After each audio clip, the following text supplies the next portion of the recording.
खुलुमबाय दिनै 17 एप्रिल 2023 आं सिब्रानि ब्रह्म नोंथांमोनखौ एसबी बड निउज चेनेलाव बयखौबो बरायबाय।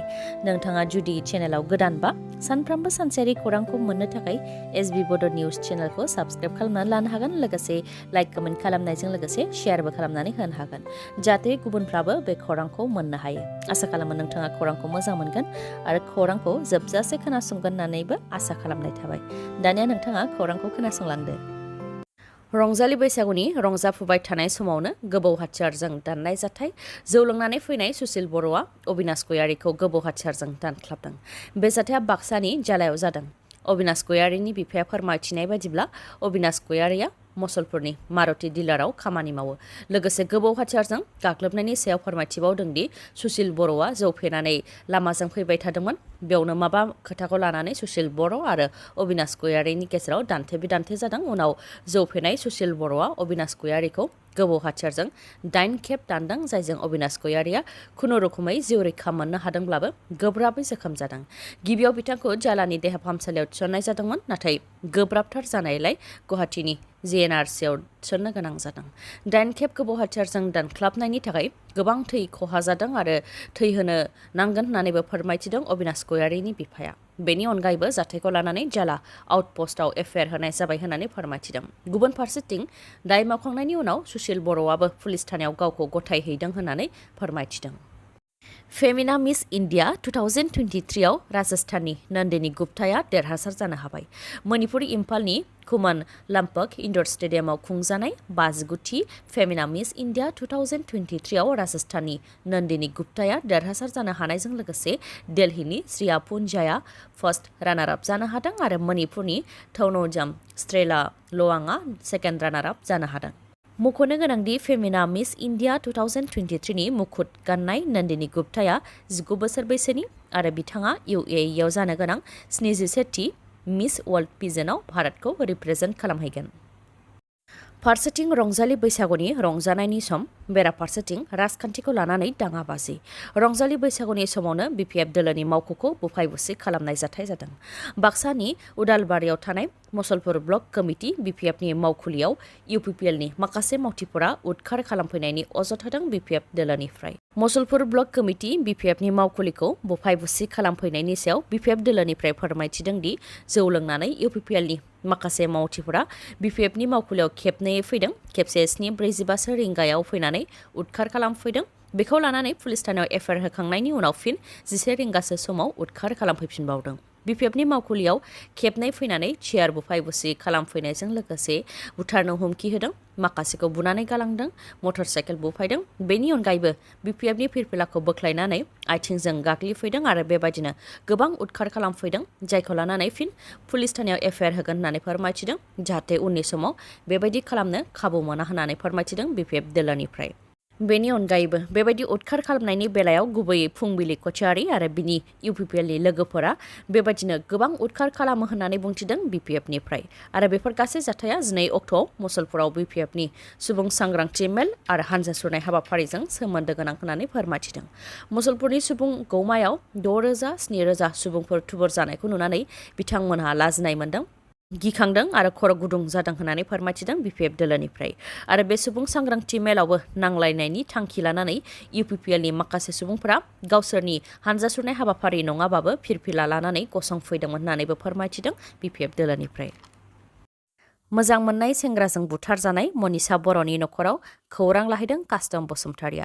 जायनाखि मनीषा बर'खौ बुथारनाय जाथायनि गुबै दायनिगिरि देबाशिस खारा आरो गुबुन सासेया दासिमबो खारखुमानानै दङ आरो पुलिसा बिसोरखौ हमनायाव फेलें जादों।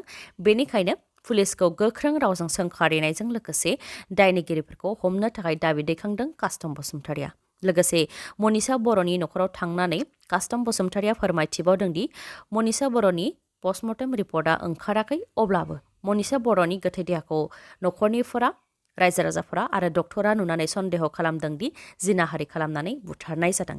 बेनिखायनो सोलो बाहायनानै जिनाहारि खालामनानै बुथारनायनि अजद होदों बिथांमोनहा। नाथाय पुलिसा दायनिगिरिखौ 24 घन्टानि गेजेरावनो हमनो थाखाय नखरनि सुबुंफोरनो खोथा होदोंमोन। दा 100 घन्टा बारलांबाय, दासिमबो हमनो हायाखै। सनितपुरनि एसपि आरो थानानि असिआ मानि थाखाय दायनिगिरिखौ हमनायाव उन खालामदों बेखौ लानानैबो सोंथि खालामो कास्टम बसुमतारिया। गुबुन हारिनिया जिनाहारि जानाय लोगो लोगो दायनिगिरिनि सायाव राहा लायो, नाथाय बर' हारिजों जानायखाय पुलिसा दायनिगिरिखौ हमनायाव उन खालामदों नामा आरो सोरबा राजखान्थि दोलोजों दायनिगिरिनि नखरनिया सोमोन्दो थानायखाय दायनिगिरिखौ दासिमबो हमनो हायाखै नामा होननानै पुलिसनिसिम सोंथि खालामो आरो थाबैनो दायनिगिरिखौ हमनो थाखायबो दाबि दैखाङो कास्टम बसुमतारिया। कर्नाटकआव बिजेपिनि गेदेर खहा। फैगौ 10 मेआव कर्नाटकआव बिधानसभा बिसायख'थि खुंजागोन, नाथाय बिसायख'थि जानायनि सिगां सिगां बिजेपिनि एमएलएफोरजों लोगोसे गोबां दैदेनगिरिफोरानो दोलोखौ एंगारदों। बिसायख'थिनि थाखाय टिकेट मोननाय मोनैखौ लानानै बिजेपिनि एमएलएफोरजों लोगोसे दैदेनगिरिफोराबो बिजेपि दोलोखौ एंगारदों। बावैसो सिगांसो कर्नाटकनि बारग' लेङाइ गिबि मन्थ्रि लक्ष्मण चावादी बिथाङा बिजेपि दोलोखौ एंगारनानै कंग्रेस दोलोआव थांदोंमोन। दा फिन कर्नाटकनि बारग' गिबि मन्थ्रि जगदीश शेट्टार बिथाङाबो बिजेपि दोलोखौ एंगारनो थाखाय फोसावबाय आरो बिथाङा दुखु मोननायखौ फोरमायथिदों। जाय दैदेनगिरिफ्रा दोलोखौ बानायदोंमोन बेफोर दैदेनगिरिफोरखौनो गावनि न'निफ्राय होखारहरबाय होननानै दुखु फोरमायथिदों कर्नाटकनि बारग' गिबि मन्थ्रि जगदीश शेट्टार बिथाङा। बिमा बिफा लोगो नांनानै गावसोर जोनोम होनाय सानै फिसाफोरखौ गावसोरनो बुथारदों। गुबुन हारिनि सेंग्राखौ मोजां मोननायखौ लानानैनो बे बुथारनाय जाथाया जानो मोन्दों। रायखांनो गोनांदि बे गिथावना जाथाया बिहारनि बैशाली जिल्लायाव जादों। बिमानि मुङा रिंकु देबी आरो बिफानि मुङा नरेश भाट्या। सानैजों लोगो नांनानै 15 आरो 18 बोसोर बैसोनि सानै फिसाजोखौ बुथारदों। फिसाजो सानैखौ बुथारखांनायनि उनाव पुलिसजों हमजानानै बिमा रिंकु देबीआ फोरमायथिनाय बायदिब्ला फिसाजो सानैया गामिसेनिनो गुबुन हारिनि सेंग्राजों मोजां मोनज्लायोमोन। नखरनिफोरा गोबां हेंथा होसेयावबो नखरनि सुबुंफोरनो मिथिहोआलासे न'निफ्राय खारखुमा लांबाय थायोमोन फिसाजो सानैया। बेनिखायनो रागाजों सहायनो हायियाव उन्दुफुबाय थानाय समावनो सानै फिसाजोफोरखौ बुथारदों होननानै फोरमायथिनानै लादों बिमा रिंकु देबीआ। मख'नो गोनांदि फिसाजो सानैखौ बुथारखांनायनि उनाव बिफा नरेश भाट्याया दा खारखुमानानै दङ। जिउ जोबजासे जोबथेसालियाव थानायनि साजा फोसावजानाय सासे केदिया अदालगुरि जेलनिफ्राय खारखुमादों। थांनाय 2011 मायथाइनिफ्रायनो अदालगुरिनि जोबथेसालियाव दंमोन शैमल पालआ। मानसि बुथारनायनि दायाव जोबथेसालियाव दंमोन आरो जिउ जोबजासे जोबथेसालियाव थानायनि साजा मोनदोंमोन, नाथाय जेलनिफ्राय खारखुमालांबाय शैमल पालआ। जोबथेसालिनिफ्राय खारखुमानायखौ लानानै जोबथेसालिनि अथ'रिटिया अदालगुरि सदर पुलिस थानायाव कमप्लेन फाइल खालामबाय आरो दुथांखौ नागिरनायनि हाबाया गोख्रोङै जागासिनो दङ। जोबथेसालिनि सिंनिफ्राय दायनिगिरिफ्रा खारखुमानाया बेयो गिबि खेब नङा। जोबथेसालिनिफ्राय गोबां खेब केदिफ्रा बेबायदिनो खारखुमालाङो, जायखौ लानानै जोबथेसालि एबा जेलनि सायाव नोजोर लाखिग्रानि सायाव सोंथि बेरखांदों। बेनिखायनो शैमल पाल खारखुमानायनि बेलायावबो जोबथेसालिनिनो सोरनिबा आखाइ दं नामा बेनि सायाव नायबिजिरनाया जागोन होननानैबो फोरमायथिदों। लिकुइड पलिसि केसआव सिबिआइआ दिल्लीनि गिबि मन्थ्रि अरविन्द केजरीवालनाव 9 खावसे घन्टा सोंनाय फिन्नाय लादों। 11 रिंगानिफ्राय 8:30 रिंगासिम सिबिआइआ सोंनाय फिन्नायखौ लादों होननानै फोरमायथिदों गिबि मन्थ्रि अरविन्द केजरीवाल बिथाङा। नाथाय जौनि बेले-बेजेनि केसआ गासैबो नंखाय, मानोना मोनसेबो फोरमान गैया आरो बियो खालि मोनसे गाज्रि राजखान्थिसो होननानै फोरमायथिदों अरविन्द केजरीवाल बिथाङा। लोगोसे फोरमायथिबावदों दि आम आदमी पार्टीखौ गाज्रि मुं होनो थाखाय जबरदस्ति नाजादों, मानोना आम आदमी पार्टीया दिल्लीयाव मोजां खामानि मावदों। 75 बोसोराव जि खामानिफोरा जायाखैमोन बेफोर खामानिफोरा दा दिल्लीयाव जागासिनो। बिसोर मावनो हायै खामानिखौ मावदों। बेनि अनगायैबो आम आदमी पार्टीया जोबोद गोख्रैथिजों गोसारदों। दिल्लीयाव सोरखार दाखांनायनि उनाव पान्जाबाव सोरखार दादों। बेनि उनाव आम आदमी पार्टीया नेशनेल पार्टी जानो हादों। बेनिखायनो आम आदमी पार्टीनि सायाव नंखाय दाय जाबसिननानै बदनाम खालामनो नाजादों, नाथाय जिखिजाया राहायावनो सैथोजों खामानि मावनायनिफ्राय जानगाराव थानाय जानाय नङा होननानै फोरमायथिदों अरविन्द केजरीवाल बिथाङा।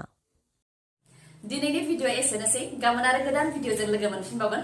नोंथाङा दासिमबो आंनि चेनेलखौ साबस्क्राइब खालामाखैबा अन्नानै साबस्क्राइब खालामदो, लोगोसे लाइक, कमेन्ट आरो शेयार खालामनो दाबाव। गोजोन्थों।